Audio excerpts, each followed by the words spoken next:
Hello प्यारे बच्चों, path के डिजिटल प्लेटफॉर्म पर आपका स्वागत है। बेटा, आपने नीट की पूरी तैयारी कर ली होगी, लेकिन फिर भी एग्ज़ाम देने जाते समय कहीं ना कहीं मन में ये रहता है कि एक बार क्विक सा रिवीजन और हो जाए। इसीलिए हम 11th क्लास के सारे फॉर्मूले का रिवीजन सीट एक लेकर के आए हैं। आप साथ साथ फॉर्मूला बोल करके या अपने मन में सोच करके सारे फॉर्मूले एक बार हमारे साथ वापस रिवाइज कर लीजिए। हम चैप्टर वाइज फॉर्मूला की बात करते हैं। जैसे बेटा, सबसे पहला चैप्टर हमारे पास आता है वेक्टर। वेक्टर से हालांकि एग्जाम में मेन सवाल नहीं आता है, लेकिन फिर भी वेक्टर के कंसेप्ट हर चैप्टर में कहीं ना कहीं काम आते हैं। जैसे सबसे पहले हम वेक्टर एडिशन की बात करते हैं, तो वेक्टर एडिशन में एक तो लॉ ऑफ ट्राइंगल आपको आता होगा, ट्राइंगल आप बना लेते हैं और जो दो साइड सेम ऑर्डर में है और जो तीसरी साइड ऑपोजिट ऑर्डर में है वो उनके रिजल्टेंट को बताती है। फॉर्मूले वाइज बात करें तो हम कहते हैं कि जो रिजल्टेंट है वो आता है under root of P square plus Q square plus 2pq cos theta. और दूसरा आप देख सकते हैं कि जो रिजल्टेंट का एंगल है, जैसे P से एंगल देखेंगे तो हम कहेंगे कि Q sin theta upon P plus Q cos theta. और दूसरा इसी में अगर सब्ट्रैक्शन करना हो तो P माइनस Q जैसे मान लीजिए आपको करना हो तो P माइनस Q कैसे करते हैं, P में आप माइनस Q को ऐड कर दीजिए, यानी Q को माइनस Q से जब रिप्लेस कर देंगे ना तो वो P माइनस Q का फॉर्मूला बन जाएगा। उसके बाद अगर हम कॉम्पोनेंट में डिवाइड करने की बात करें तो कॉम्पोनेंट में कैसे डिवाइड करते हैं, अगर उसको 2D कॉम्पोनेंट में हमें डिवाइड करना है तब तो हम क्या लिखते हैं कि अगर एक्स एक्सिस के साथ एंगल दिया है और कोई ए वेक्टर है तो हम लिख देते हैं ए कोस थीटा, और वाई एक्सिस के साथ लिख देते हैं ए साइन थीटा। कब? जब एंगल एक्स एक्सिस के साथ दिया हो। और दूसरा, अगर आपको 3D में किसी वेक्टर को रिजोल्व करना है तो आप उसको लिख देते हैं एक्स एक्सिस वाला जो कॉम्पोनेंट है उसको लिखते हैं ए कोस अल्फा, वाई एक्सिस वाले को लिखते हैं ए कोस बीटा और जेड एक्सिस वाले को लिखते हैं ए कोस गामा। यहाँ कोस अल्फा, कोस बीटा और कोस गामा जो हैं उनको डायरेक्शन कोसाइंस कहा जाता है।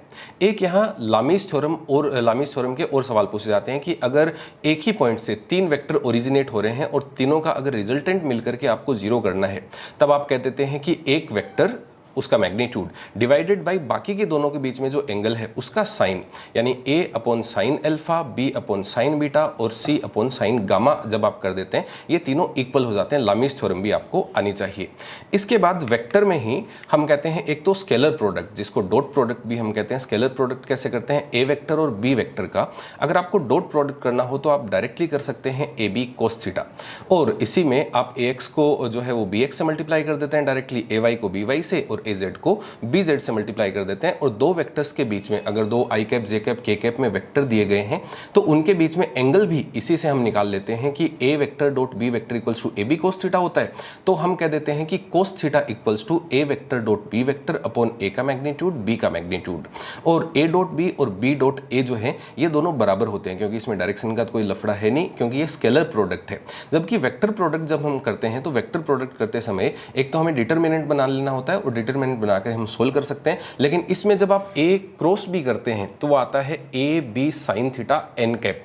n कैप जो है वो एक नॉर्मल वेक्टर है जो a के भी परपेंडिकुलर होता है और b के भी परपेंडिकुलर होता है, और इसीलिए हम कह देते हैं कि अगर a क्रॉस b करेंगे और b क्रॉस a करेंगे तो ये दोनों इक्वल नहीं होंगे। इनका मैग्नीट्यूड तो इक्वल होगा लेकिन इनकी जो डायरेक्शन है वो ऑपोजिट होगी। इसीलिए हम कहते हैं कि a vector dot b vector जो है वो माइनस में b vector a vector cross b vector जो है वो माइनस में B vector cross A vector के बराबर होता है। इसी में कभी डॉट प्रोडक्ट का जो मैग्नीट्यूड है वो एडिशन के मैग्नीट्यूड के बराबर करके आपसे कई प्रकार के सवाल इसमें पूछ लिए जाते हैं। हालांकि एग्जाम में सवाल नहीं आता, लेकिन अलग अलग चैप्टर में जो है वो इसके कंसेप्ट यूज कर लिए जाते हैं। इसके बाद अगला पॉइंट अगर हम देखें तो इसमें 1D आता है। 1D में बेटा सबसे पहले तो आपको याद होना चाहिए कि डिस्प्लेसमेंट की डेफिनेशन हम कैसे बताते हैं, वेलोसिटी की डेफिनेशन कैसे बताते हैं, वेलोसिटी और स्पीड में क्या डिफरेंस होता है। उसके बाद जो फॉर्मूले वाइज सबसे पहला कंसेप्ट आता है वो आता है एवरेज स्पीड का। एवरेज स्पीड हम कैसे निकालते हैं, total distance divided by total time.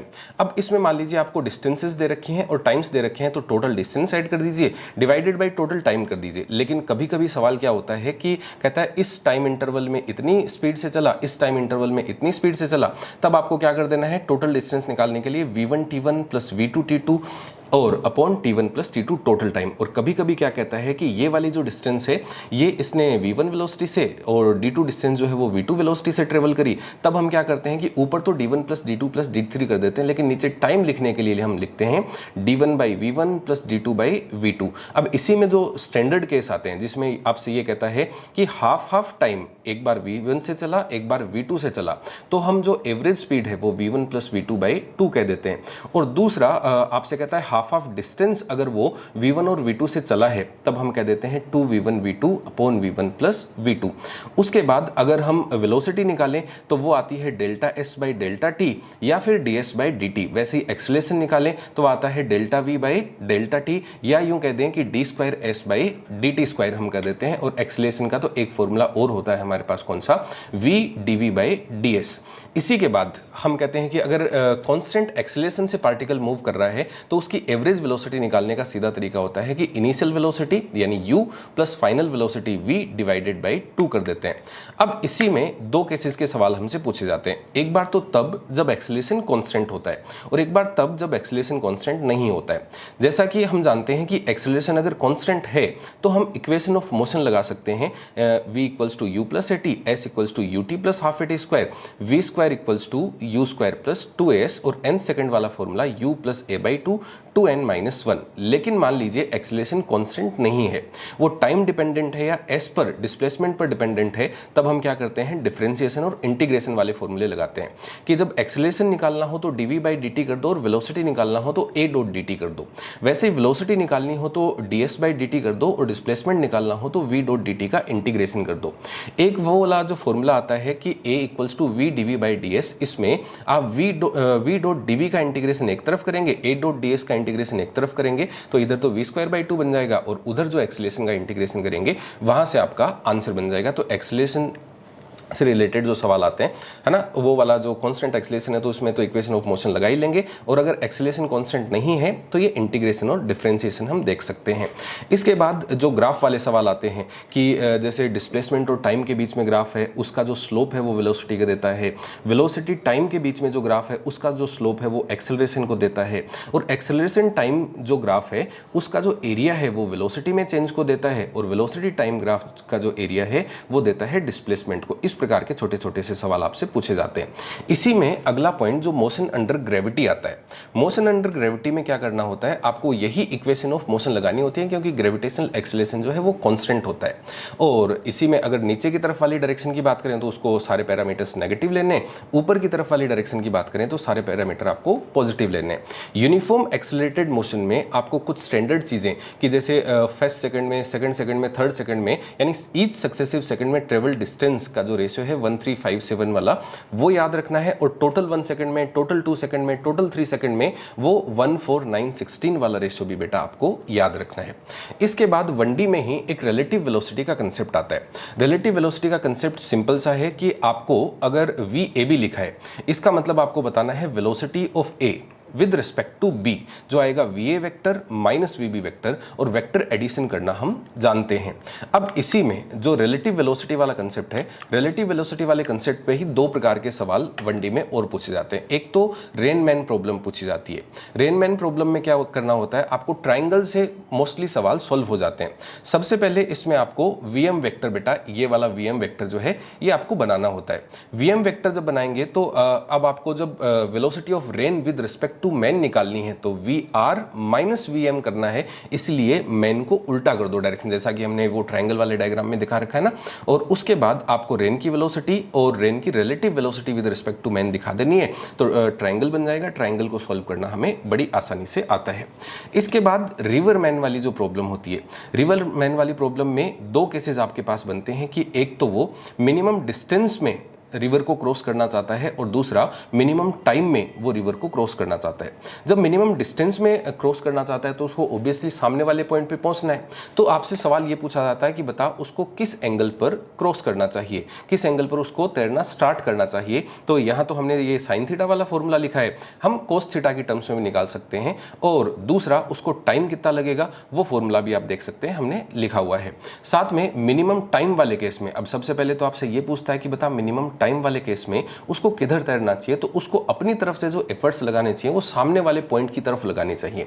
हालांकि रिवर जो है वो उसको फ्लो करवा के आगे ले जाएगी, लेकिन मिनिमम टाइम उस केस में लगेगा जब वो अपनी तरफ से 90 डिग्री एंगल पे जो है वो क्रॉस करना स्टार्ट करता है। इसमें बेटा एक विशेष बात याद रखना कि अगर रिवर की स्पीड जो है वो ज़्यादा है और मैन की स्पीड अगर कम है तो वो कभी भी सामने वाले पॉइंट पर नहीं पहुंच पाएगा, उसमें वो मिनिमम डिस्टेंस वाला केस हम डिस्कस नहीं करते हैं। ये वनडी के बारे में कुछ बातें हैं। जैसा कि मैंने पिछले वीडियो में बताया था, वनडी से मेनली जो सवाल हैं वो यूनिफॉर्म एक्सेलरेटेड मोशन से या मोशन अंडर ग्रेविटी से ही पूछे जाने हैं, तो ये सारी इक्वेशंस कैसे लगती हैं वो आपको ध्यान रखना चाहिए। अगले पॉइंट की बात करें तो बेटा अगला हमारे पास 2 डायमेंशनल मोशन है। 2 डायमेंशनल मोशन में 2 प्रकार के बेटा सवाल बनते हैं। सबसे पहला सवाल तो जनरल 2D का सवाल बनता है। जनरल 2D का सवाल का मतलब क्या है कि उसमें आपको एक 2D मोशन देगा, हमें क्या करना होता है उस सवाल को सॉल्व करने के लिए उसके 2 कंपोनेंट कर लेने होते हैं। जैसे x वाला कंपोनेंट वेलोसिटी का अलग कर लिया, y वाला कंपोनेंट वेलोसिटी का अलग कर लिया।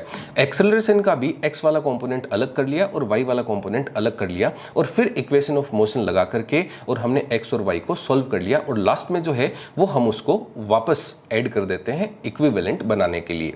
मेनली इसमें जो सवाल पूछे जाते हैं वो प्रोजेक्टाइल मोशन के सवाल पूछे जाते हैं।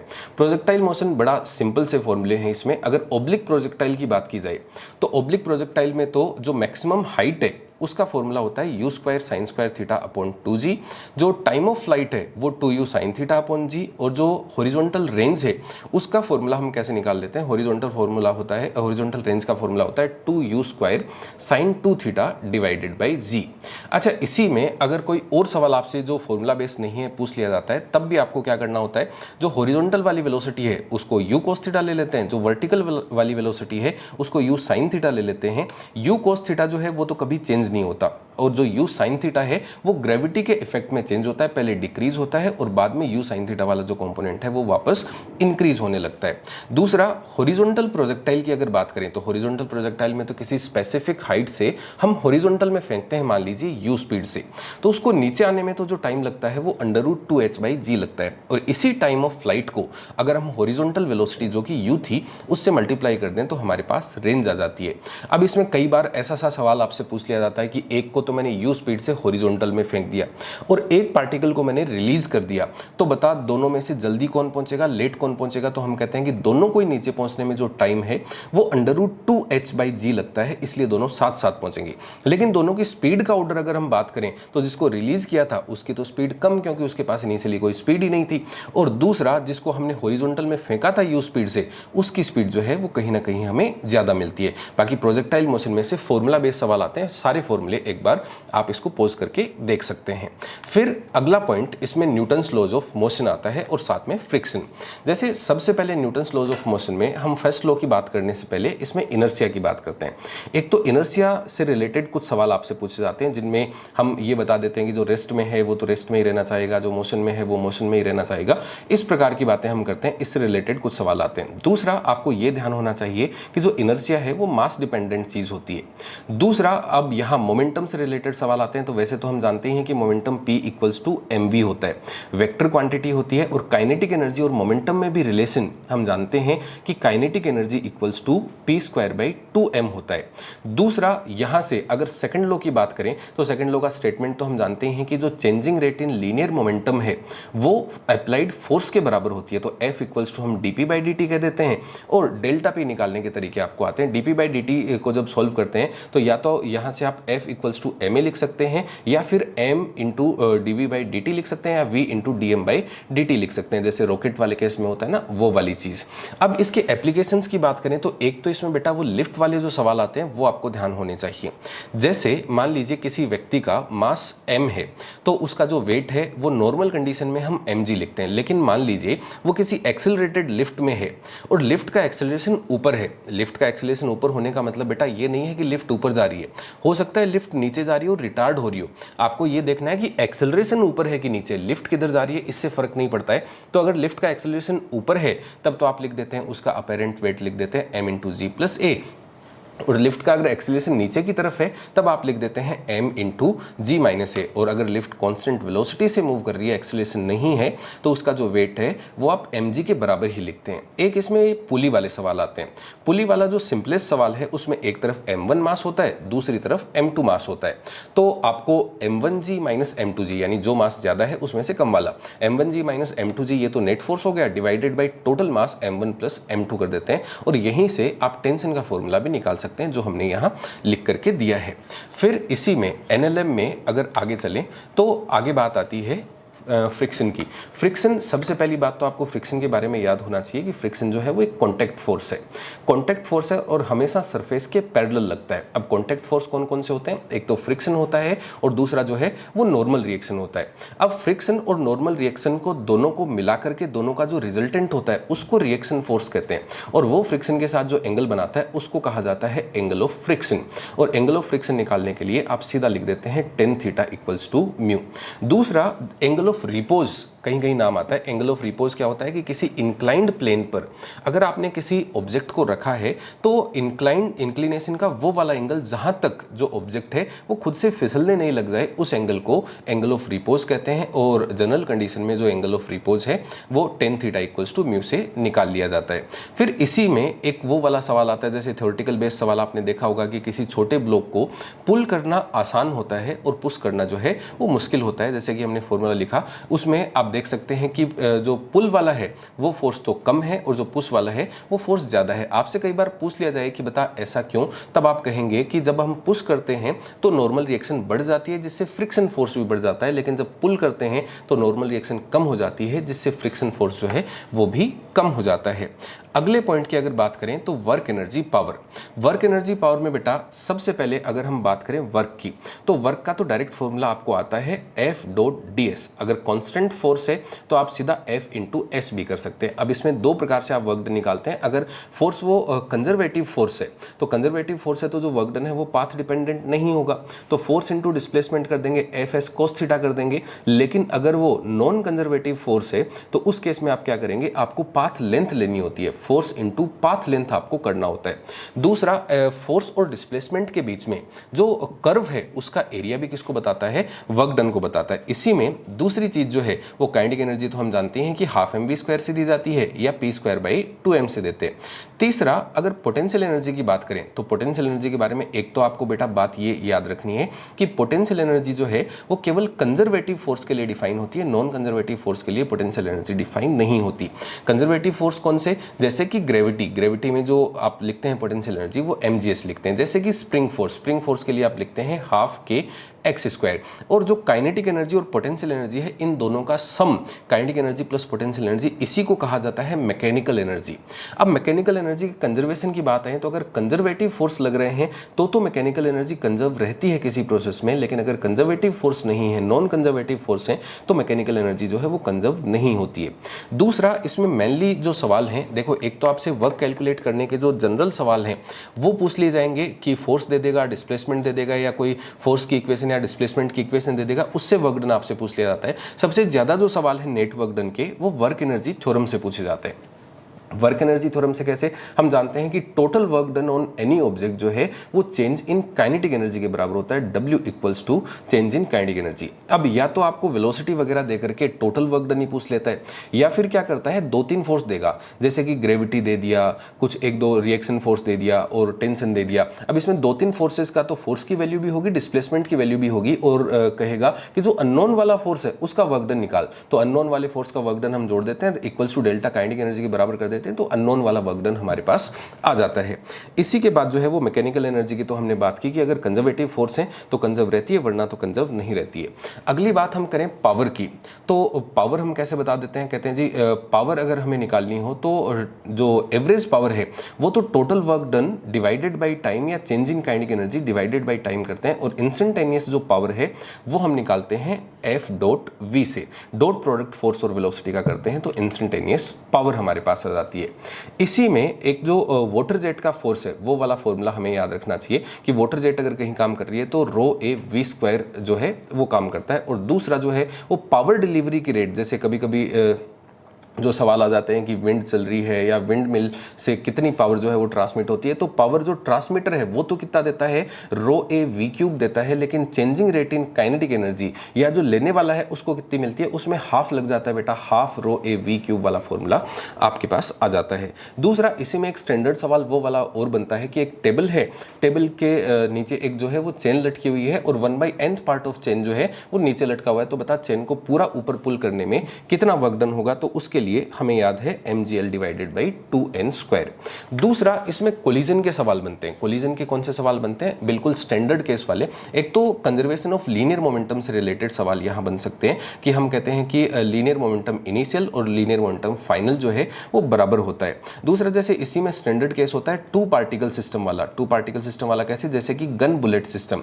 इसमें आपसे जैसे मान लीजिए पहले गन जो सिस्टम है वो रेस्ट में था, या पहले कोई बॉम्ब था जो रेस्ट में था और बाद में 2 फ्रेगमेंट में ब्लास्ट हो गया, तो यहां बेटा वेलोसिटी का रेशियो भी वही आता है और काइनेटिक एनर्जी का रेशियो भी वही आता है। क्या आता है, मास के इनवर्स रेशियो में, कि v1/v2 equals to kinetic energy first by kinetic energy second equals to m2 divided by m1। बाकी भी मोमेंटम कंजर्वेशन के सवाल जो हैं वो हम आसानी से कर सकते हैं। और एक स्टैंडर्ड फॉर्मूला जो कोलिजन के लिए है बेटा, एक जैसे इनइलास्टिक के लिए, परफेक्टली इलास्टिक के लिए, परफेक्टली इनइलास्टिक कोलिजन के लिए 3 फॉर्मूले आपको याद करने की आवश्यकता नहीं है, केवल इनइलास्टिक वाला एक फॉर्मूला याद कर लीजिए।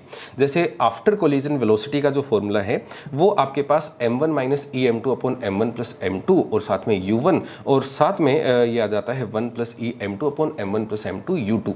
अब इसी फॉर्मूले को अगर आपको v2 के लिए बनाना है तो m1 और m2 को इंटरचेंज कर दो, u1 और u2 को इंटरचेंज कर दो। इसी को परफेक्टली इलास्टिक के लिए बनाना है तो e की वैल्यू बेटा 1 पुट कर दो, और इसी को अगर परफेक्टली इन इलास्टिक के लिए बनाना है तो e की वैल्यू आप 0 पुट कर दो। ये एक फॉर्मूला याद कर लेंगे तो तीनों का काम हमारा स्टैंडर्ड वाला हो जाएगा। फिर तीसरा, परफेक्टली इनइलास्टिक कोलिजन जो होती है उसमें कितनी एनर्जी लॉस होती है उसके बारे में एक फॉर्मूला आपसे पूछा जाता है। तो कितनी एनर्जी लॉस होती है परफेक्टली इनइलास्टिक में, वो होती है half m1 m2 upon m1 plus m2। और जैसे इनइलास्टिक की बात कर रहे हैं तो 1 माइनस ई स्क्वायर भी लगा दो, और अगर परफेक्टली इनइलास्टिक है तो e की वैल्यू हम 0 कर देते हैं और u1 माइनस u2 का होल स्क्वायर। ऐसा ही डिट्टो एक फॉर्मूला जो है वो कैपेसिटर में बनता है। कैपेसिटेंस, जब 2 कैपेसिटर को आपस में जोड़ते हैं तो कितनी एनर्जी लॉस होती है वो वाला फॉर्मूला यहाँ भी, ये फॉर्मूला भी वैसा ही है, इसी को आप वहां भी रेप्लिकेट कर सकते हैं। तो ये स्टैंडर्ड फॉर्मूला बेटा एक बार आप रोक करके और वापस याद कर लीजिए सारे, ताकि एग्जाम में कोई दिक्कत नहीं आए। अगले पॉइंट की बात करें तो अगला पॉइंट आता है इसमें सर्कुलर मोशन।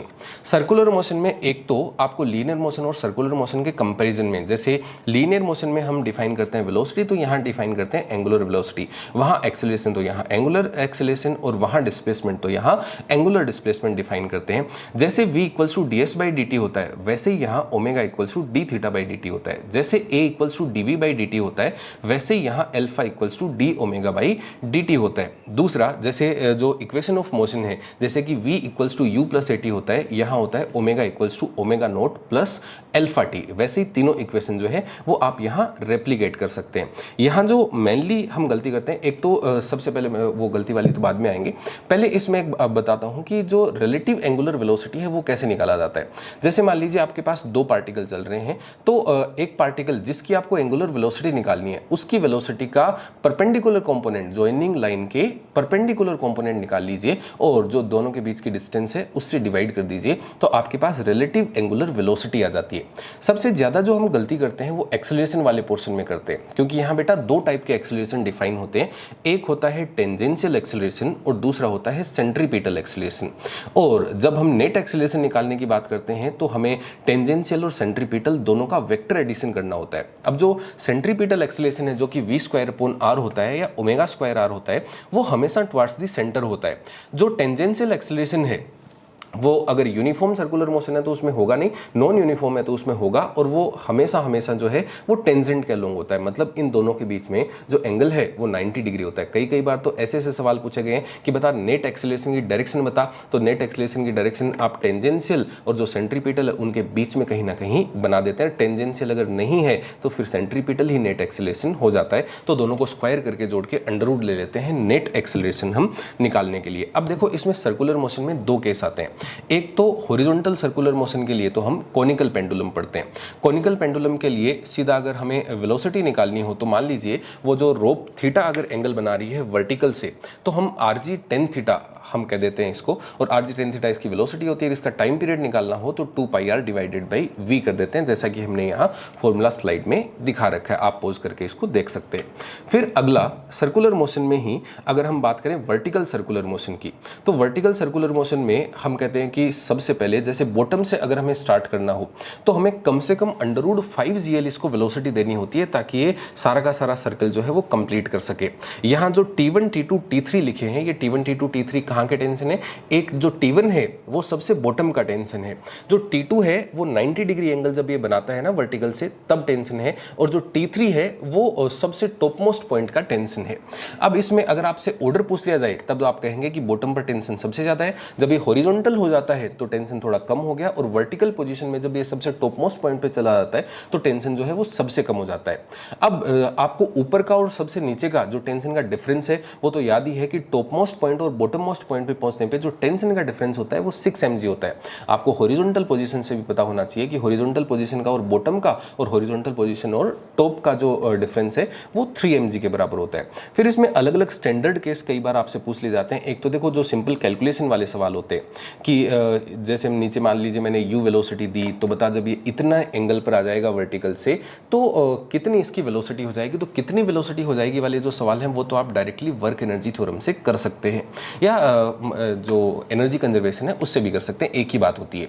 फिर दूसरा इसमें कई स्टैंडर्ड केस आपसे बनते हैं कि जैसे मान लीजिए आपने √5gl से ज्यादा वेलोसिटी से फेंका, तो उस केस में तो क्या होता है वो सर्कल कंप्लीट भी कर लेता है और टॉप मोस्ट पॉइंट पे जाकर के टेंशन जीरो भी नहीं होता, नॉन जीरो टेंशन रहता है। लेकिन √5gl नेट से फेंका तो क्या होता है कि वो सर्कल तो कंप्लीट कर पाएगा क्रिटिकल सिचुएशन में, लेकिन टॉप मोस्ट पॉइंट पर जाकर के एक मोमेंट के लिए उसका जो टेंशन है वो जीरो हो जाएगा। एक बार तो कंफ्यूज करने के लिए नीट में इतना सा सवाल पूछ लिया था कि बता मिनिमम कितनी वेलोसिटी चाहिए जिससे कि ये सर्किल को कंप्लीट कर सके। अब उसमें ये तो नहीं बोला था कि बॉटम मोस्ट पॉइंट पे कितनी चाहिए, तो आंसर उसका ये होना था कि टॉप मोस्ट पॉइंट पर मिनिमम चाहिए होती है जो कि √gl होती है।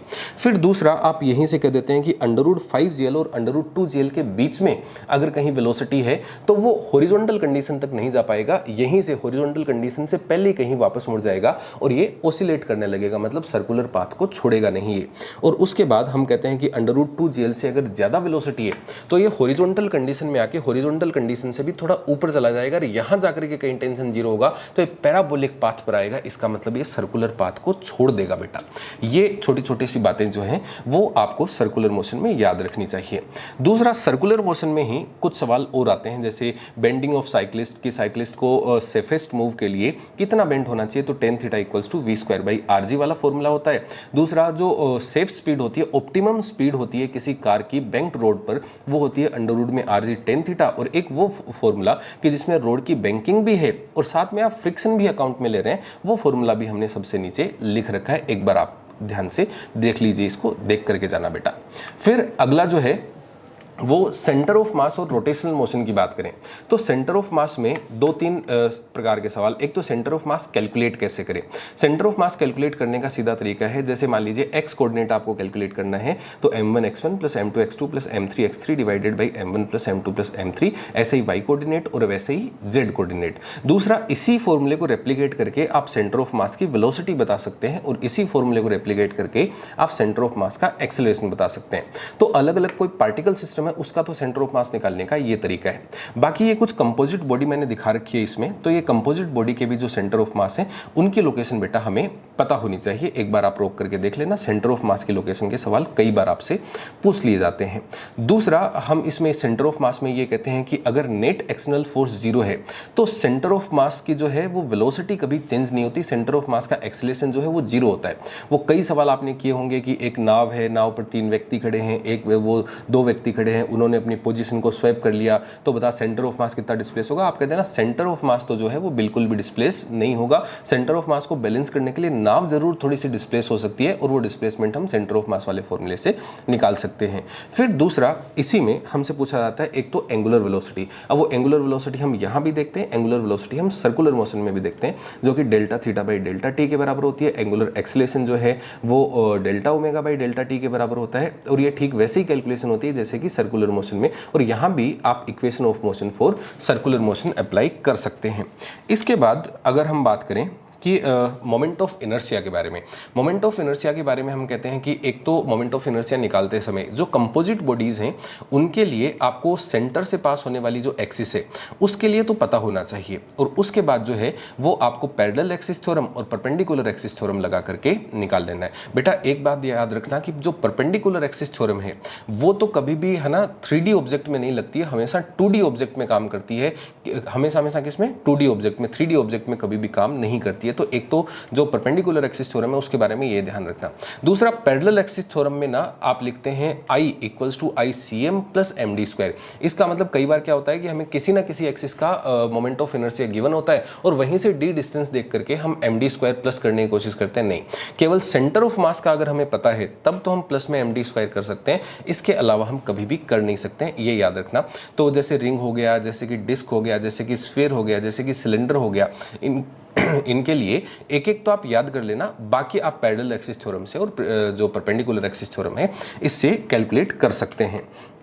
अब सेंटर ऑफ मास में ही ये पैरेलल एक्सिस थ्योरम और परपेंडिकुलर एक्सिस थ्योरम मैंने बताया। इसके बाद टॉर्क की बात आती है। टॉर्क में हम ये कहते हैं कि अगर इक्विलिब्रियम की बात हो, है ना, तो रोटेशनल इक्विलिब्रियम में तो टाउ नेट = 0 होना चाहिए, और जो ट्रांसलेशनल इक्विलिब्रियम है उसमें एफ नेट = 0 होना चाहिए। टाउ का वैसे फॉर्मूला तो हमें पता ही है कि R×F होता है। इसमें कई प्रकार के थ्योरेटिकल सवाल जो हैं वो भी आपसे पूछ लिए जाते हैं कि बता जो गेट है उसके हैंडल जो है वो किनारे पर क्यों बनाए जाते हैं, पास में उसके एक्सिस के पास क्यों नहीं बनाए जाते। ये सारे छोटे छोटे से सवाल जो हैं वो आपसे पूछ लिए जाते हैं। क्रॉस प्रोडक्ट हमें R का और F का करना आता है। और दूसरा जो बैलेंसिंग वाली कंडीशन है, जैसे कि वो मीटर स्केल वाला एक्सपेरिमेंट है, कई सवाल ऐसे हमारे पास आते हैं जिसमें रोड को बैलेंस कर दिया, तो हम किसी एक पॉइंट के अबाउट क्या करते हैं, टॉर्क निकालते हैं और टाउ नेट = कितना कर देते हैं, 0।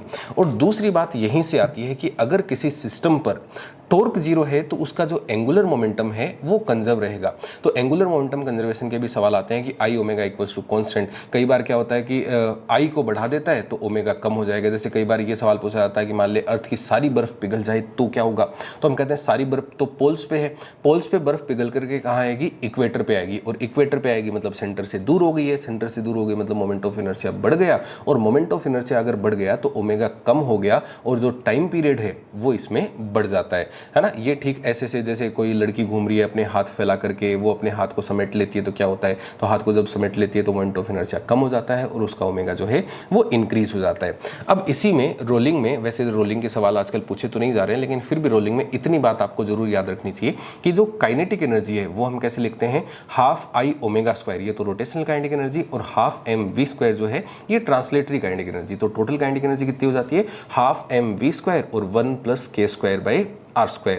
यहाँ जो k है वो रेडियस ऑफ गायरेशन है, और रेडियस ऑफ गायरेशन आप कैसे लिखते हैं कि जो भी मोमेंट ऑफ इनर्शिया आया उसको आप mk² के इक्वल पुट कर लो, और यहाँ जो k है ये रेडियस ऑफ गायरेशन को रिप्रेजेंट करता है। और आपसे ये डिपेंडेंस भी कई बार पूछ लेता है कि बता रेडियस ऑफ गायरेशन किस पर डिपेंड करती है, तो आप कहना ये एक्सिस पर भी डिपेंड करती है, ये जो है वो मास के डिस्ट्रीब्यूशन पर भी डिपेंड करती है। ऐसे कई चीज़ों पर इसकी जो डिपेंडेंस है वो भी आपको पता होनी चाहिए रोटेशनल मोशन में।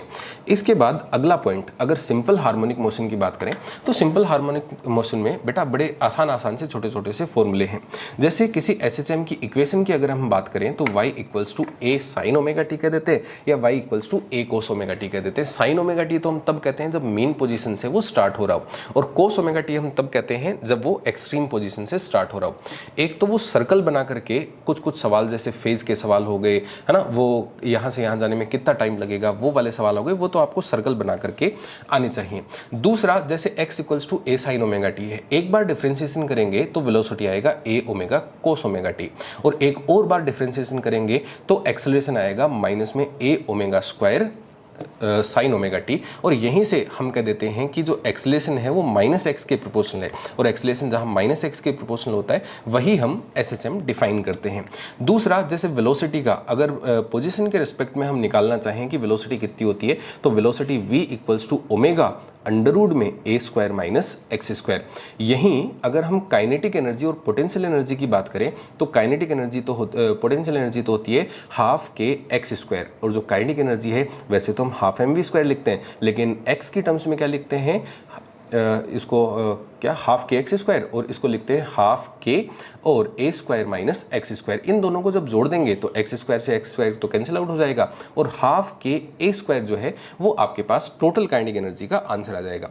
फिर अलग अलग टाइप के लिए एसएचएम के लिए टाइम पीरियड की बात करें, टाइम पीरियड की बात करें तो जैसे कहीं f equals to minus k x लिखा है तो वहां तो टाइम पीरियड कितना आ जाता है t equals to 2 pi under root m by k. किसी सिंपल पेंडुलम के लिए जो टाइम पीरियड है वो आ जाता है t equals to 2 pi under root l by जी।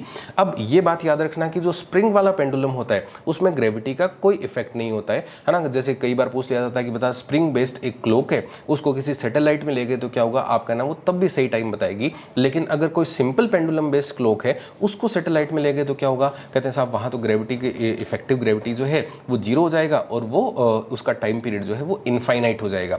इस प्रकार के छोटे छोटे से सवाल आपसे पूछ लिए जाते हैं। जैसे लॉन्ग पेंडुलम वाला जो फॉर्मूला है वो भी आपको याद होना चाहिए। इस प्रकार की छोटी छोटी सी बातें। और दूसरा स्प्रिंग के बारे में, स्प्रिंग का जो सीरीज कॉम्बिनेशन है और स्प्रिंग का जो पैरेलल कॉम्बिनेशन है उसका भी फॉर्मूला हमने यहाँ लिखा है, वो भी आपको याद होना चाहिए। और साथ में आपको ये भी याद होना चाहिए कि जो स्प्रिंग का स्प्रिंग कांस्टेंट है वो लेंथ के इनवर्सली प्रोपोर्शनल होता है। इतनी बातें याद रखेंगे तो एसएचएम के सारे सवाल हम आसानी से कर पाएंगे। इसके बाद इसी में एसएचएम में ही एक बात आपको काइनेटिक एनर्जी और पोजीशन के बीच में जो ग्राफ है वो भी आना चाहिए, जो कि दोनों पैराबोलिक ग्राफ होते हैं। एक सीधा पैराबोला होता है, एक उल्टा पैराबोला होता है।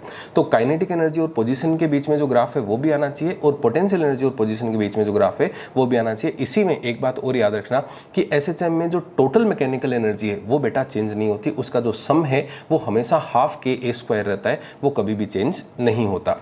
एसएचएम के बाद में अगला पॉइंट आता है वेव मोशन। वेव मोशन में देखो दो तीन छोटी छोटी सी बातें, इजी सी बातें। सबसे पहले तो अगर कहीं वेव की इक्वेशन लिखे y equals to A sine omega t minus k x, तो यहाँ से इसको देख करके सबसे पहली चीज तो आप बता सकते हैं डायरेक्शन ऑफ प्रोपोगेशन की y equals to A sine omega t minus k x लिखा है। इसका मतलब जो वेव है वो पॉजिटिव एक्स एक्सिस में प्रोपोगेट हो रही है। जो ओमेगा है वो इसकी एंगुलर फ्रिक्वेंसी है, तो यहाँ से अगर टाइम पीरियड निकालने की बात करें तो वो आ जाता है 2 पाई अपॉन ओमेगा। यहाँ से वेवलेंथ निकालने की बात करें तो वो जाता है 2 पाई अपॉन के। यहीं से आप वेव की स्पीड भी निकाल सकते हैं, ओमेगा डिवाइडेड बाय के। इस प्रकार की छोटी छोटी सी बातें आपको वेव में पता होनी चाहिए। दूसरा, किसी सोनोमीटर वायर के लिए या किसी वायर में आपसे पूछे कि बता वेव की स्पीड क्या होती है, तो आप कहना कि वायर में जो वेव की स्पीड होती है वो अंडर रूट में टी बाई म्यू होती है। अब सबसे पहले इसमें जो सबसे ज्यादा सवाल पूछे जाते हैं वो स्टैंडिंग वेव या नॉन प्रोग्रेसिव वेव के पूछे जाते हैं। नॉन प्रोग्रेसिव वेव का मतलब क्या है कि दो वेव जो है वो ऑपोजिट डायरेक्शन में जाती हुई सुपर इंपोज होती हैं। तो एक की इक्वेशन अगर मैं लिखता हूं y equals to A sine omega t minus k x, तो मुझे दूसरे की लिखनी पड़ेगी y equals to A sine omega t plus k x. अब जब दोनों को जोड़ेंगे तो आपके पास जो है वो इक्वेशन किसी नॉन प्रोग्रेसिव वेव की या स्टैंडिंग वेव की इक्वेशन आपके पास आ जाएगी। जैसे यहां जो इक्वेशन मैंने लिख के दी है 2a cos के एक्स और साइन ओमेगा टी। अब यहां ये जो 2a cos के एक्स है ये एम्पलीट्यूड को रिप्रेजेंट करता है। तो आप कहना कि इसमें स्टैंडिंग वेव में जो एम्पलीट्यूड है वो ईच एंड एवरी पार्टिकल का सेम नहीं होता, अलग अलग एम्पलीट्यूड होता है। जहां एम्पलीट्यूड 0 है वहां तो हम कहते हैं कि वो नोड है, और जहां एम्पलीट्यूड मैक्सिमम यानी 2a है वहां हम कहते हैं कि एंटी नोड है। जैसे cos के एक्स लिखा है, अब cos में जैसे ही आप 0 डालेंगे तो cos 0 की वैल्यू कितनी 1, एम्पलीट्यूड कितना आ गया 2a। इसका मतलब यहां स्टार्टिंग में x इक्वल्स टू 0 पे क्या है, एंटी नोड है। लेकिन यहीं अगर इक्वेशन में sin के x लिखा होता तो x की वैल्यू 0 डालते ही आप क्या कहते हैं कि sin 0 आ गया, इसका मतलब एम्पलीट्यूड 0 है और वहां क्या बन जाता, नोड बन जाता। तो आपको नोड की और एंटी नोड की पोजीशन बेटा पता होनी चाहिए। दूसरा, हम जानते हैं कि एक नोड और दूसरे नोड के बीच में या एक एंटी नोड और दूसरे एंटी नोड के बीच की जो डिस्टेंस है वो लैम्डा बाई 2 होती है, और एक नोड और एक एंटी नोड के बीच की जो डिस्टेंस है वो लैम्डा बाई 4 होती है। अब दूसरा, सोनोमीटर वायर से रिलेटेड कई बार आपसे सवाल पूछ लिए जाते हैं। तो सोनोमीटर वायर एक वायर जिसको दोनों एंड पे आपने अगर कस दिया है तो आप कहेंगे कि इस एंड पे भी कसा हुआ है इसलिए नोड बनेगा, इस एंड पे भी कसा हुआ है इसलिए क्या बनेगा, नोड बनेगा। दोनों एंड पर अगर नोड बनता है तो आप कहेंगे कि सारे हार्मोनिक इसमें मिलेंगे। तो जो फ्रीक्वेंसी है वो आप कैसे बता देंगे, फ्रीक्वेंसी आप बता देंगे n/12। अब यहाँ n की वैल्यू 0 से लेकर के 1 2 3 4 5 कितने भी आप सारे हार्मोनिक इसमें देख सकते हैं। और जो वेलोसिटी है वो आ जाएगी यहाँ under root T by mu, यानी nv/2l आपको बेसिकली करना होता है इसमें सोनोमीटर वायर के केस में। फिर दूसरा, इसी में अगर हम वेव की स्पीड की बात करें, साउंड वेव की स्पीड की बात करें, तो हम कहते हैं कि साउंड वेव की जो स्पीड होती है वो होती है अंडर रूट में modulus of elasticity divided by rho. अब वो मॉड्यूलस ऑफ इलास्टिसिटी किसी लिक्विड के लिए बात करें तो बल्क मॉड्यूलस बताना होगा, किसी सॉलिड के लिए बात करें तो यंग्स मॉड्यूलस बताना होगा, और दूसरा जो है वो लाप्लास करेक्शन के बाद साउंड की स्पीड इन ए मीडियम वो हो जाती है गामा पी डिवाइडेड बाय रो। लेकिन इसमें एक बात याद रखना कि आपसे कई बार पूछ ले कि बता प्रेशर पर डिपेंड करता है क्या, आप कहना नहीं रो पर करता है क्या, नहीं क्यों नहीं करता, क्योंकि किसी गिवन मीडियम के लिए बात कर रहे हैं, गिवन मीडियम के लिए प्रेशर बढ़ेगा तो प्रोपोर्शनली रो भी बढ़ेगा, और प्रेशर कम होगा तो प्रोपोर्शनली रो भी कम होगा। तो फिर डिपेंड किस पर करती है, आप कहना ये डिपेंड करती है टेम्परेचर पर। साथ में ह्यूमिडिटी का जो इफेक्ट है वो भी आपको इसमें आना चाहिए। उसके बाद अगर ऑर्गन पाइप की बात करें तो ऑर्गन पाइप के बेटा दो केस होते हैं, एक होता है ओपन ऑर्गन पाइप और एक होता है क्लोज ऑर्गन पाइप।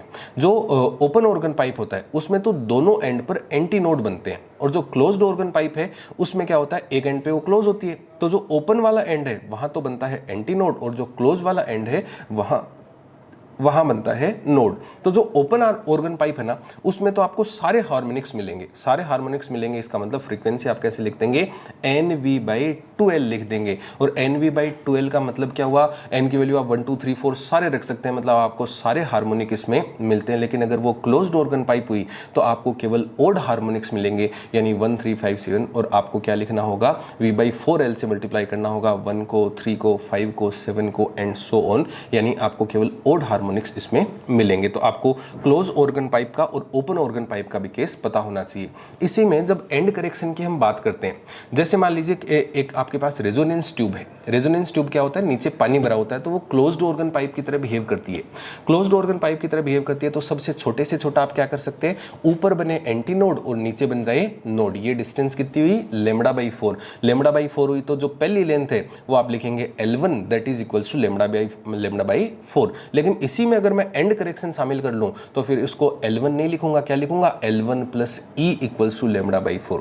फिर दूसरी डिस्टेंस कहां जाती है, L2 + E, एंड करेक्शन शामिल करें तब इक्वल्स टू 3 λ/4। और इसमें हो सकता है आपको कोई सी लेंथ मिसिंग हो सकता है एंड करेक्शन मिसिंग हो, या हो सकता है लेमड़ा मिसिंग हो। और जब लेमड़ा जाएगा तो आपको स्पीड या फिर फ्रीक्वेंसी, इनमें से जो भी मिसिंग होगा वो आप बड़ी आसानी से निकाल लेंगे। इस प्रकार के छोटे छोटे से सवाल आपसे वेव मोशन में पूछे जाते हैं।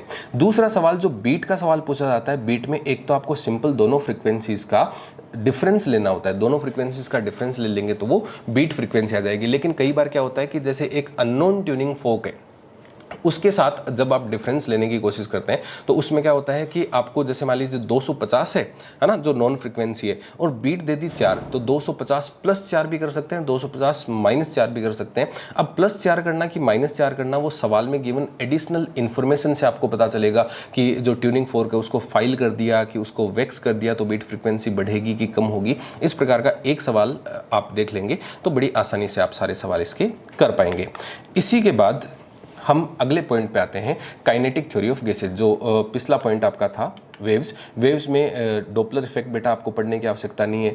दूसरा जो इंटरफेरेंस है, इंटरफेरेंस भी आपको यहाँ पढ़ने की आवश्यकता नहीं है, वेव ऑप्टिक्स में अच्छे से इंटरफेरेंस आपने किया हुआ है। तो जितनी बातें ये फॉर्मूले बताए, ये फॉर्मूले एक बार देख लेंगे ना तो सारे सवाल आप बड़ी आसानी से सही कर पाएंगे। अगला पॉइंट इसमें आता है kinetic theory of gases. Kinetic theory of gases में बहुत बेटा कोई लंबी चौड़ी बात नहीं है। सबसे पहली बात तो आपको ये पता होना चाहिए कि जो हम पोस्टुलेट बताते हैं इनमें, उसमें सबसे पहली बात तो मैक्सवेल डिस्ट्रीब्यूशन लॉ आपको पता होनी चाहिए कि जो सारे के सारे मॉलिक्यूल हैं वो सेम वेलोसिटी से या सेम स्पीड से मूव नहीं कर रहे होते हैं। स्पीड का डिस्ट्रीब्यूशन जो है वो हमने ग्राफ से दिखाया है। इसमें हम 3 प्रकार की वेलोसिटी डिफाइन करते हैं। 3 प्रकार की वेलोसिटी कौन कौन सी, एक एवरेज वेलोसिटी डिफाइन करते हैं, एक आरएमएस वेलोसिटी डिफाइन करते हैं और एक मैक्सिमम प्रोबेबल वेलोसिटी डिफाइन करते हैं। जैसे यहाँ मैक्सिमम प्रोबेबल वेलोसिटी की बात करें तो वो अंडर रूट में 2RT/m होता है। अब कभी भी R लगाऊं कि K लगाऊं इसमें कंफ्यूज नहीं होना।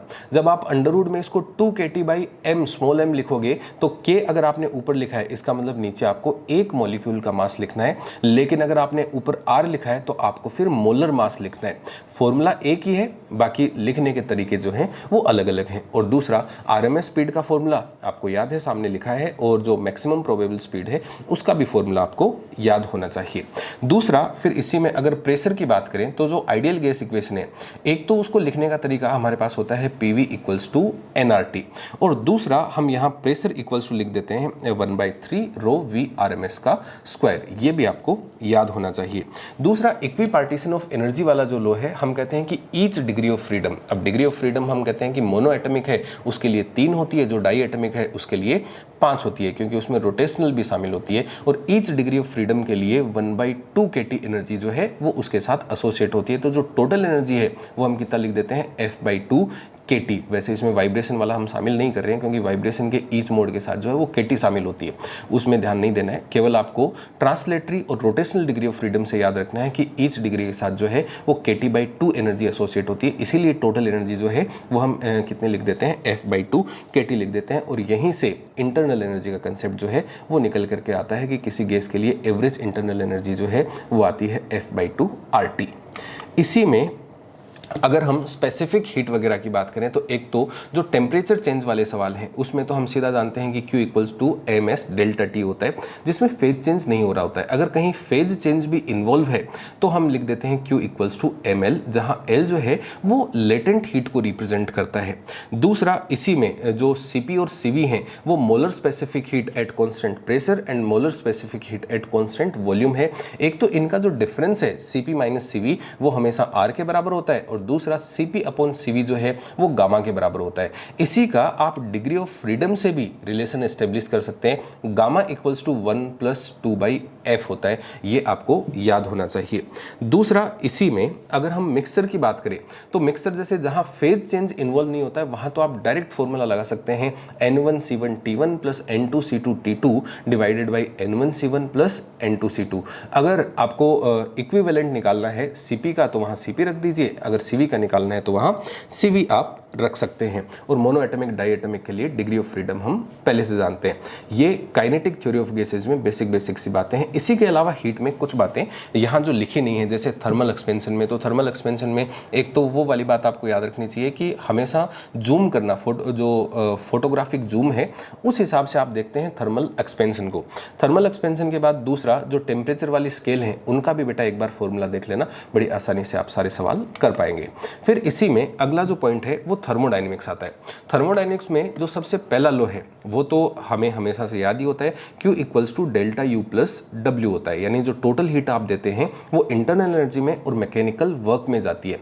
जो इंटरनल एनर्जी डेल्टा U है वो होता है N into CV delta T, और वर्क डन जो है वो अलग अलग प्रोसेसेस के लिए निकाल सकते हैं। अब मान लीजिए किसी प्रोसेस में अगर वर्क डन 0 है ना, जैसे कि कौन सा आइसोकोरिक प्रोसेस, उसमें अगर वर्क डन 0 है तो जो Q है वो सारा का सारा डेल्टा U के बराबर हो जाएगा। या मान लीजिए किसी में डेल्टा U 0 है, कौन से में डेल्टा U 0 होता है, आइसोथर्मल प्रोसेस में। आइसोथर्मल में अगर डेल्टा T की वैल्यू 0 है तो Q जो है वो सारा का सारा मैकेनिकल वर्क में कन्वर्ट हो जाएगा।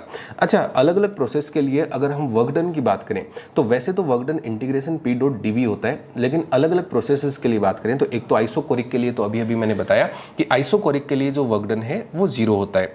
जो आइसोबारिक प्रोसेस है उसके लिए तो P डेल्टा V सीधा करना होता है, क्योंकि यहाँ प्रेशर जो है वो कांस्टेंट है। अगर आइसोथर्मल प्रोसेस के लिए बात करें तो आइसोथर्मल प्रोसेस के लिए हम कह देते हैं nRT log V2/V1, और इसी में हम कह देते हैं P1/P2। फिर तीसरा अगर एडियाबेटिक प्रोसेस की बात करें तो एडियाबेटिक प्रोसेस में जो वर्क डन होता है वो P1V1 minus P2V2 divided by gamma minus 1 होता है। इसी में वर्क डन से रिलेटेड कई सवाल आपसे ये पूछ लिए जाते हैं कि बता एडियाबेटिक में वर्क डन ज़्यादा होता है कि आइसोथर्मल में वर्क डन ज़्यादा होता है। तब आप जब ग्राफ बनाते हैं तो एक्सपेंशन जब कर रहे होते हैं तो आइसोथर्मल वाला ऊपर आता है, एडियाबेटिक वाला नीचे आता है। लेकिन जब आप कंप्रेशन कर रहे होते हैं तो एडियाबेटिक वाला ऊपर और आइसोथर्मल वाला नीचे। इसको देख करके आप बता सकते हैं कि एक्सपेंशन में तो किसका वर्क डन ज्यादा होता है और कंप्रेशन में किसका वर्क डन ज्यादा होता है। तो एक तो वर्क डन के कंपैरिजन के सवाल इसमें पूछ लिए जाते हैं। दूसरा कुछ सवाल ग्राफ बना करके या डेटा दे करके आपको, जैसे वर्क डन आपको कैलकुलेट करने के लिए डेटा दे दिया, आप W निकाल लेंगे। आपको डेल्टा U कैलकुलेट करने के लिए डेटा दे दिया, आप डेल्टा U निकाल लेंगे और पूछेगा कि बता Q क्या है, या हीट दे देगा और बताएगा कि बता डेल्टा U इंटरनल एनर्जी में चेंज क्या है। इस प्रकार के छोटे छोटे जो सवाल हैं वो आपसे इसमें पूछे जा सकते हैं, और ग्राफ कन्वर्जन के छोटे सवाल आते हैं। इंजन से जो रिलेटेड सवाल हैं, इंजन की एफिशिएंसी तो आपको याद होती है कि जो आपको करना क्या होता है, एफिशिएंसी जो वर्क डन है वो divided by total heat given, यानी Q1 अगर हीट ली है, Q2 हीट इसने रिजेक्ट की है, तो Q1 minus Q2 divided by जो हीट उसने ली थी Q1। तो यहीं से एफिशिएंसी का जो फॉर्मूला है वो बन जाता है 1 minus T2 divided by T1। तो कार्नोट इंजन के लिए एफिशिएंसी का फॉर्मूला आप बड़ी आसानी से बता सकते हैं। इसी के बाद अगला पॉइंट जो आता है वो मोड ऑफ हीट ट्रांसफर आता है। मोड ऑफ हीट ट्रांसफर में सबसे पहले जो सवाल आते हैं वो तो कंडक्शन के सवाल आते हैं। तो कंडक्शन में ये ठीक वैसा ही चैप्टर होता है जैसा कि करंट इलेक्ट्रिसिटी के आप सवाल करते हैं। करंट इलेक्ट्रिसिटी में आप क्या लिखते हैं कि जो करंट है, इलेक्ट्रिक करंट, वो आता है delta V divided by R. यहां आप हीट करंट लिखते हैं क्या, टेम्परेचर डिफरेंस, क्योंकि जो करंट इलेक्ट्रिसिटी में इलेक्ट्रिसिटी फ्लो होती है, करंट फ्लो होती है, वो पोटेंशियल डिफरेंस की वजह से होती है। यहाँ जो हीट फ्लो होती है वो किसकी वजह से फ्लो होती है, टेम्परेचर डिफरेंस की वजह से फ्लो होती है। इसीलिए आप लिखते हैं heat current equals to delta T divided by R. लेकिन ये जो आर है वो थर्मल रेजिस्टेंस होता है, और थर्मल रेजिस्टेंस आप लिखते कैसे हैं, एल अपॉन के ए। एल जो है वो लेंथ है, ए जो है वो एरिया ऑफ क्रॉस सेक्शन है, और जो के है वो यहाँ थर्मल कंडक्टिविटी है। थर्मल कंडक्टिविटी जो है वो मटेरियल की प्रॉपर्टी होती है। अब यहाँ भी सीरीज और पैरेलल की अगर बात करें तो रेजिस्टेंस वैसे ही सीरीज और पैरेलल होते हैं कि अगर आर इक्विवेलेंट निकालना हो तो सीरीज में तो R1 प्लस R2 कर देते हैं, और पैरेलल में 1 upon R equivalent equals to 1 upon R1 plus 1 upon R2 कर देते हैं। लेकिन यहाँ आर की बजाय जो सवाल पूछा जाता है वो के इक्विवेलेंट पे पूछा जाता है, तो हम आर को रिप्लेस किससे कर देंगे, एल अपॉन के ए से रिप्लेस कर देंगे। तो के इक्विवेलेंट के जो फॉर्मूले हैं वो भी हमारे पास आ जाएंगे, जो कि मैंने स्लाइड में डायरेक्टली भी लिख चुका हूँ, है ना। आप उसको पोज करके देख सकते हैं। दूसरा, इसमें अगर रेडिएशन की बात करें तो एक तो किरचॉफ लॉ आता है। किरचॉफ लॉ सिंपल सा आपको याद रखना है कि जो अच्छे एब्जॉर्बर होते हैं वही अच्छे एमिटर होते हैं, और जो बुरे एब्जॉर्बर होते हैं वही बुरे एमिटर होते हैं। कोई चीज़ अगर कम टेम्परेचर पे एब्जॉर्ब कर सकती है किसी रेडिएशन को, तो हाई टेम्परेचर पर उसी रेडिएशन को वो वापस एमिट भी कर सकती है। दूसरा, इसमें विंस डिस्प्लेसमेंट जो मैक्सिमम एनर्जी के करस्पॉन्डिंग वेवलेंथ होती है वो टी के इनवर्सली प्रोपोर्शनल होती है, वो आपको याद रखना चाहिए। और दूसरा, स्टीफन्स लॉ हम कैसे बताते हैं, कहते हैं जी स्टीफन्स लॉ में जो एनर्जी रेडिएशन की रेट है dQ बाई dt जो है वो बराबर होती है किसके, a सिग्मा t की पावर 4, है ना। और दूसरा, जो न्यूटन्स लॉ ऑफ कूलिंग है उसमें भी आपको इतनी सी बात याद रखनी है कि न्यूटन्स लॉ ऑफ कूलिंग में जो टेम्परेचर डिफरेंस है किसका, बॉडी का और सराउंडिंग का, उसी के प्रोपोर्शनल होती है रेट ऑफ कूलिंग। जो स्टीफन्स लॉ है उसमें दो प्रकार के सवाल पूछे जाते हैं, एक तो dQ बाई dt पे, तो वो तो एरिया के प्रोपोर्शनल होता है। लेकिन अगर dt बाई dt यानी टेम्परेचर लॉस की रेट पूछ ले तो उसमें बाई ms भी करेंगे, और जो मास है वो प्रोपोर्शनल होता है किसके, वॉल्यूम के। तो एरिया बाई वॉल्यूम के प्रोपोर्शनल होते हैं क्या, टेम्परेचर लॉस की रेट, और एरिया की प्रोपोर्शनल होती है किसकी, हीट लॉस की रेट जो है वो इसके प्रोपोर्शनल होती है। तो ये मोड ऑफ हीट ट्रांसफर से related, mode of heat transfer में हालांकि कन्वेक्शन के सवाल आते हैं, उसमें कोई फॉर्मूला नहीं होता है। कन्वेक्शन में सिंपल से आपको 2-3 थ्योरेटिकल बातें याद रखनी होती है ना। उसमें ऐसे सवाल पूछ लेता है कि बता एसी को रूम में ऊपर क्यों लगाते हैं, हीटर को रूम में नीचे क्यों लगाते हैं, है ना, कि अगर ग्रेविटी नहीं होती तो बता क्या कन्वेक्शन हो पाता। आप कहते ग्रेविटी नहीं होती तो कन्वेक्शन नहीं हो पाता, क्योंकि उसमें मॉलिक्यूल्स जो हैं वो कम डेंसिटी की वजह से ऊपर और ज़्यादा डेंसिटी वाले मॉलिक्यूल नीचे आते हैं। इस प्रकार के छोटे छोटे सवाल उसमें हम करते हैं। अगला बेटा पॉइंट आता है फ्लूइड एंड इलास्टिसिटी।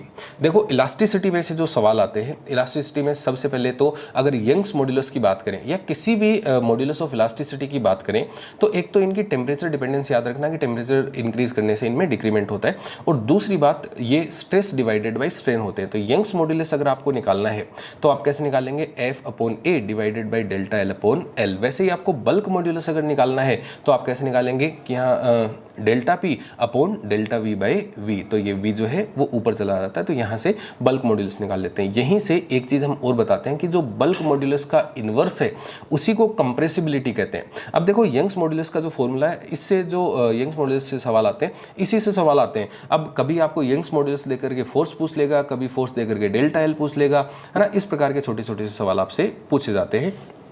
और तीसरा जो है वो इसी में स्टोर्ड एनर्जी की अगर बात करें तो स्टोर्ड एनर्जी आप कैसे निकालते हैं, आप कहते हैं स्टोर्ड एनर्जी होती है half into stress into strain into volume. और इसी में अगर हम वॉल्यूम यूनिट वॉल्यूम में देखें, एनर्जी डेंसिटी की बात करें तो वो आ जाएगा क्या, half into stress into strain. बेटा स्ट्रेस को तो आप क्या लिख सकते हो, F अपॉन A, और स्ट्रेन को लिख सकते हो डेल्टा L बाई L। इसी को आप चेंज कर करके जैसे कभी यंग्स मॉड्यूलस की टर्म्स में लिख लिया, कभी ओनली स्ट्रेस की टर्म्स में लिख लिया, कभी ओनली स्ट्रेन की टर्म्स में लिख लिया, आप इसको चेंज कर करके अलग अलग फॉर्मूले इसमें बना सकते हैं। ये कंप्रेसिबिलिटी मैंने बताई। अब दूसरा, इसमें सरफेस टेंशन की बात करें तो सरफेस टेंशन का जो फॉर्मूला है वो तो आप कहते हैं कि यूनिट लेंथ पे जो लगने वाला फोर्स है उसको हम कहते हैं सरफेस टेंशन F/L। और दूसरा इसी में सरफेस टेंशन जो है वो एक्सेस प्रेशर की इसमें बात करते हैं तो एक्सेस प्रेशर हम कहते हैं कि सोप बबल की अगर बात है तो सोप बबल में तो 4T/R होता है क्योंकि उसमें दो सरफेस होती हैं। लेकिन किसी लिक्विड ड्रॉप के लिए अगर हम बात कर रहे हैं तो उसमें 2T/R होता है क्योंकि उसमें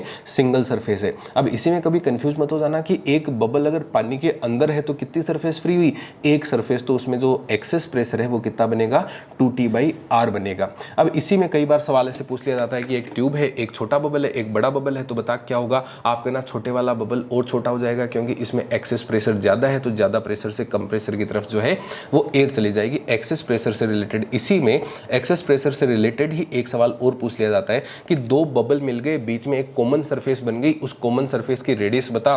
तो आप कहेंगे कि 4T/R इक्विवेलेंट वाला equals to 4T/R1 minus 4T/R2। इस प्रकार के छोटे छोटे से सवाल आपसे पूछ लिए जाते हैं। दूसरा इसी में जो कैपिलरी राइज वाला फॉर्मूला है, कैपिलरी राइज वाला फॉर्मूला कि कितनी हाइट तक राइज होगा, है ना, उस हाइट का फॉर्मूला तो आपको याद ही है, H इक्वल्स टू होता है 2T cos θ/R ρg। अब इसी में कभी कभी इनसफिशिएंट लेंथ की कैपिलरी कह देगा तो आप कहना टॉप तक राइज होगा, उसके आगे जो है वो कभी भी राइज नहीं होगा। तो कैपिलरी राइज में कभी R दे के H पूछ लेगा, S दे के R पूछ लेगा, कभी ये कह देगा कि बता सरफेस टेंशन बढ़ने से क्या होगा, और कभी कहेगा डिटर्जेंट मिलाने से सरफेस टेंशन बढ़ गया, तब बता क्या होगा। इस प्रकार के छोटे छोटे से फॉर्मूले आपसे पूछे जाते हैं। दूसरा, अब इसमें बुएंसी फोर्स की बात करते हैं तो बुएंसी फोर्स होता है V इंटू रो इंटू जी।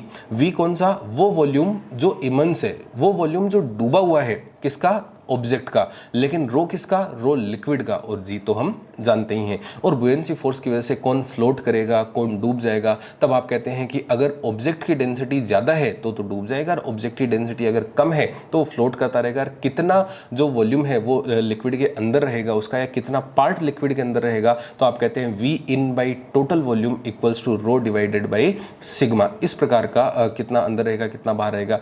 इसी में एक चीज और कि जैसे मान लीजिए एक गुटका फ्लोट कर रहा है, उसके ऊपर एक सिक्का रखा है, ये सिक्का अगर अंदर चला जाए तो लेवल राइज होगा, फॉल होगा, या बर्फ तैर रही है, बर्फ पिघल जाए तो क्या होगा। एक बात इसमें सीधा सा कंसेप्ट याद रखना बेटा, जो ऊपर से चीज गिरी है अगर वो डूब गई तो उस केस में तो क्या होगा, जो मेन लिक्विड है वो फॉल हो जाएगा। क्यों, क्योंकि वो डूब गई, उसकी डेंसिटी कम ज्यादा थी, कम वॉल्यूम गिरा उसने, इसलिए वो डूब जाएगा। ज्यादा डेंसिटी वाली जो चीज डूब जाती है तो लेवल गिर जाएगा, लेकिन अगर वो फ्लोट ही करती रहती है लेवल में कोई चेंज नहीं आएगा। जैसे आइस फ्लोट कर रही है, आइस क्या बना, पानी, सेम डेंसिटी का है, इसका मतलब लेवल में कोई फर्क नहीं आएगा। लकड़ी के बॉक्स पे दूसरा लकड़ी का बॉक्स रखा है, वो बॉक्स गिर करके पानी में तैरने लग गया तो भी लेवल में कोई फर्क नहीं आएगा। लेकिन सिक्का रखा है, वो पानी में डूब गया तो आप कहना कि लिक्विड का लेवल जो है वो क्या हो जाएगा, फॉल, और गुटका थोड़ा सा क्या आ जाएगा, ऊपर आ जाएगा। इस प्रकार से दूसरा विस्कस फोर्स की अगर बात करें तो विस्कस फोर्स होता है नीटा ए dv बाई dt, और दूसरा जो स्टोक्स लॉ से हम बताते हैं वो आता है 6 पाई नीटा